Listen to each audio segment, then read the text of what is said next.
หมายสุงค่ะเมื่อใดเป็นวันที่2เดือนธันวาคมที่1ปี2026เป็นวันศุกร์ในตอนในข่าวใส่มาหอมมีข่าว3ตอนได้มาเปิ้นเผาค่ะ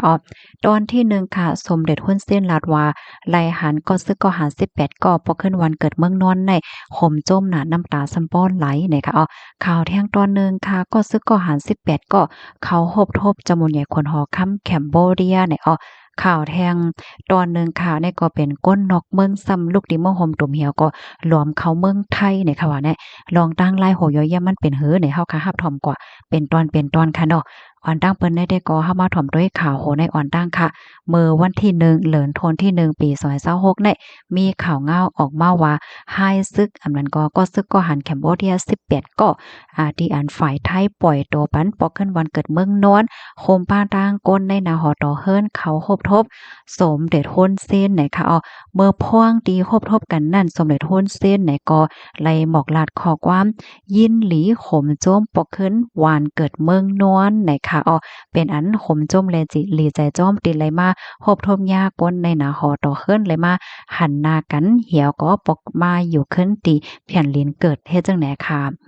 ป่องใจเข้าใจลีเด้ๆเกี่ยวกับเรลวงตุกข่าลองขานใจอันเดไลผัดยานก้นในนาหอต่อเฮิรนเสียวก็เลยกว่าหับท่ามการในนาซึกอันว่านั่นก็ปว่าเมื่อกาก่อนป่นมาอยู่ดีโตสมเด็จฮุนเซนเนี่ยก็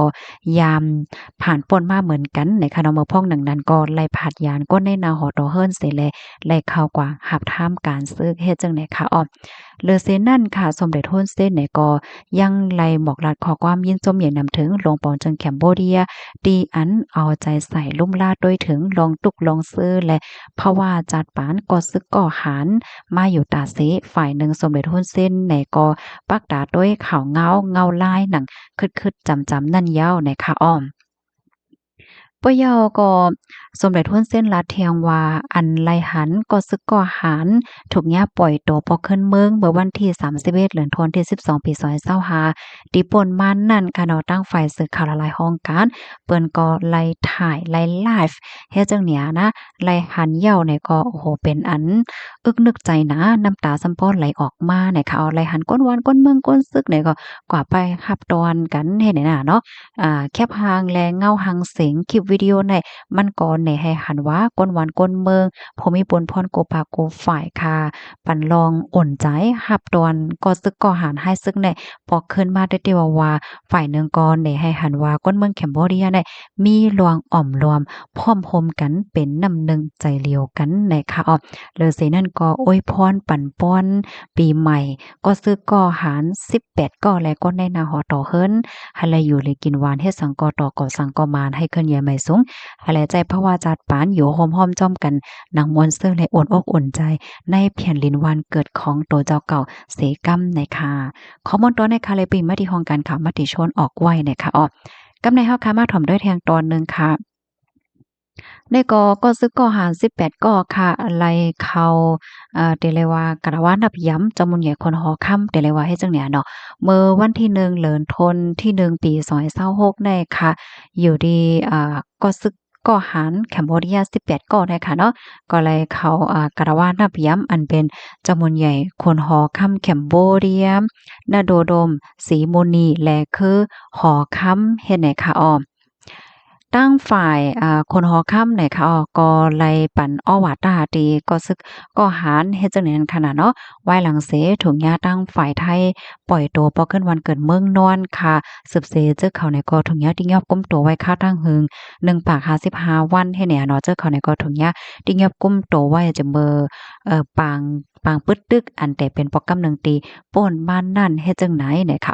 อันเจอข่าวเขาก็ฮบทบได้ก็เป็นตีว่างหอค่ำอันมีไว้อยู่ที่ เว้งหลงพนมเปญไว้เฮ็ดจั่งใดค่ะค่ะข้อมูลในกรณีปีมาที่ห้องการข่าวมติชนออกไว้ในเนาะกับในเฮาค่ะมาถ่อมด้วยข่าวเงาแทงตอนหนึ่งนะคะอันนี้ก็หลากหลายไว้ขนาดซ้ำว่าเป็นก้นนอกเมืองคำว่าลูกที่เมืองห่มตุ่มเฮคำว่าล้อมเข้าเมืองไทยเฮ็ดให้ค่ะว่าแน่มื้อวันที่1เดือนธันวาคมที่1ปี2026ค่ะมีข่าวเงาออกมาว่า ก้นดอกเมืองเป็นเจ้าเอธิโอเปีย18ก็รวมเข้าเมืองในค่ะออตีหมู่ที่3วานท่าอาจท่าสายลวดจะเว้งแม่สวดเจดวันตากนะคะบ่พ้องดีภูมิพลพรเขาเอาห่มลมอยู่ที่ในปื้นตีนั่นค่ะนะก็เลยโฮบทบหันก้นอันหลีทางเทิมให้จังเนี้ยเนาะมีลองแปลกๆเปิงๆไว้ให้นั่นให้แลจังเลยย้อนกดทัดด้วยเฮ็ดจังเนี้ยนะเพราะว่ากดทัดด้วยเนี่ยก็ไล่โฮว่าเจอเขาในเป็นก้นเจอจัดเอธิโอเปีย18ก่อค่ะเป็นผู้ชาย15ก่อและผู้หญิง3ก่อนะคะอ้อเจอเขายอมรับว่าไหลลักหลวม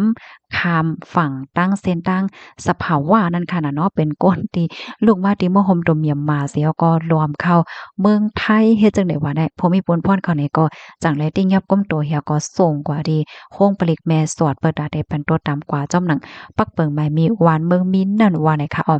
ลองในหลายๆก็มีความถามอยู่ค่ะเนาะว่าเอ๊เจอเขาในหำหือห่างนั่นน่ะค่ะเนาะซ้ำว่าเป็นก้นดอกเมืองค่ะเนาะซ้ำว่าเป็นก้นเอธิโอเปียให้แหน่เนาะมาเจอก็ว่าเป็นจุ้มจับเพียนอยู่ว่าซังว่าเจ้าในเนี่ยน่ะเนาะค่ะเพราะว่าเฮาขามาด้วยเงาลายอันจับเพียนเขาในคะเนาะมื้อเหลียวก็เหมือนห่างเย็นไว้อีกหนึ่งในขณะมื้อป่นมาในอยู่ดีของใส่ซึ่งมันเขาโฮมบาดังตะไปแหลนลินค่ะเนาะเปิ้นไหนก็กวาดล้างเต๊ะๆวาๆเนาะมันจังดังเฮิรนเติงสแกมเมอร์ว่าซังว่าให้ไหนก็มีรองยาลูกกวายกวนปังกว่าเฮ็ดจังไหนเฮ็ดแลเฮ็ดให้ก้นดีอันเปิ้นมาเฮ็ดการที่โคงจับเพียนว่าซังว่าจังไหนแน่หลอมเข้าเมืองไทยเนี่ยก็ตั้งนำตั้งหลายอ่อนกันไปเอาตัวรอดหั้งไผหั้งมันเฮ็ดจังไหนนั่นน่ะเนาะ มื้อหลิวที่ในเมืองโฮมตุ่มก็มีมาปังเลือกตั้งยาวค่ะเนาะปังเลือกตั้งโปรแกรมที่1ก็จัดเฮ็ดก่อนเมื่อวันที่28เดือนธันวาคมที่12ปี2025เนี่ยค่ะปังเลือกตั้งโปรแกรมที่2เนี่ยก็ได้จัดเฮ็ดเที่ยงที่เป็นวันที่11ค่ะเนาะวันที่11เดือนในค่ะโปรแกรมที่3ซ้ำได้จัดเฮ็ดในวันที่25เดือนธันวาคมที่1ในเฮ็ดจังได๋มื้อหลิวเนี่ยก็เฮาค่ะก็ไล่ฮู้ปอดอนตอนหนึงค่ะเนาะเหมือนจังหนังที่ในเมืองใต้ก็จัดเฮ็ดก่อยาวหลายๆเว้งขนาดในนั้นก็ป้าลางเค